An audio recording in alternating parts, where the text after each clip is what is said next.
السلام علیکم دوستوں، رسول اللہ صلی اللہ علیہ وسلم نے مدینہ منورہ میں 1050 مربع میٹر کے رقبے پر اپنے اصحاب کے ساتھ مل کر مسجد نبوی کی تعمیر کا آغاز کیا تھا۔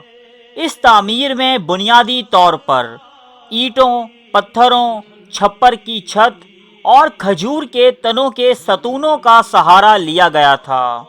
تاہم اس پہلی تعمیر کے بعد مسجد نبوی نے گزرتے وقت کے ساتھ ترقی کی منازل طے کیں، یہاں تک کہ اس کا رقبہ 5 لاکھ مربع میٹر سے بھی زیادہ ہو گیا۔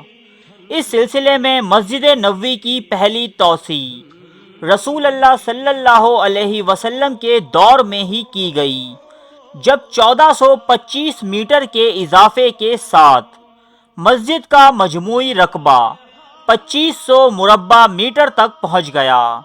سن 17 ہجری میں امیر المومنین عمر بن الخطاب رضی اللہ تعالی عنہ نے مسجد نبوی میں 1100 میٹر کا اضافہ کیا۔ اس طرح مجموعی رقبہ 3600 مربع میٹر ہو گیا۔ سن 29 سے 30 ہجری کے درمیان تیسرے خلیفہ عثمان بن عفان رضی اللہ تعالی عنہ نے 496 میٹر کا اضافہ کیا۔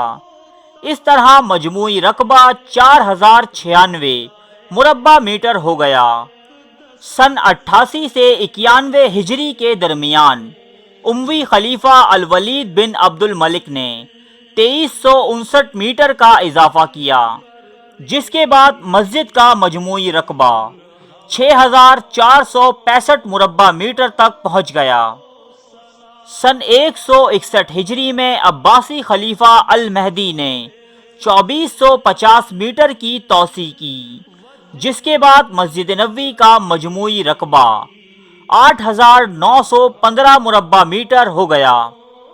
سن 888 ہجری میں برجی مملوک سلطنت کے بادشاہ اشرف کیتبائی نے مسجد نبوی میں محض 120 میٹر کا اضافہ کیا، جس کے بعد مجموعی رقبہ 9035 مربع میٹر ہو گیا۔ سن 1265 ہجری میں عثمانی دور کے سلطان عبد المجید نے 1293 میٹر کا اضافہ کیا، جس کے بعد مجموعی رقبہ 10328 مربع میٹر تک پہنچ گیا۔ مملکت سعودی عرب کے قیام کے بعد آل سعود کی جانب سے پہلی توسیع شاہ عبد العزیز نے 1372 ہجری میں کی، جس سے مسجد نبوی کا مجموعی رقبہ 16352 مربع میٹر ہو گیا۔ شاہ فہد بن عبد العزیز کے دور میں مسجد نبوی کی اس وقت تک کی سب سے بڑی توسیع دیکھنے میں آئی، جب سابقہ رقبے میں 82,000 میٹر کا اضافہ کیا گیا۔ اس طرح مسجد کا مجموعی رقبہ 98,352 مربع میٹر تک پہنچ گیا، جبکہ اطراف کے صحنوں کا رقبہ 2,35,000 مربع میٹر تک جا پہنچا۔ سن 1433 ہجری بمطابق 2012 عیسوی مسجد نبوی کی تاریخ کا ایک اہم ترین سال شمار کیا جاتا ہے، جب شاہ عبداللہ نے مسجد کی تاریخ کی سب سے بڑی توسیع کے منصوبے کا افتتاح کیا۔ یہ آل سعود کی جانب سے تیسری اور مسجد نبوی کی تاریخ میں ہونے والی اب تک کی سب سے بڑی توسیع ہے۔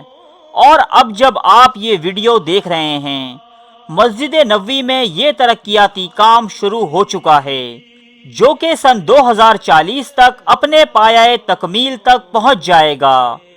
سن 2040 تک مسجد نبوی کچھ ایسی نظر آئے گی۔ یہ توسیع 3 مراحل پر مشتمل ہے، جس میں شمالی، مشرقی اور مغربی حصے کی توسیعات شامل ہیں۔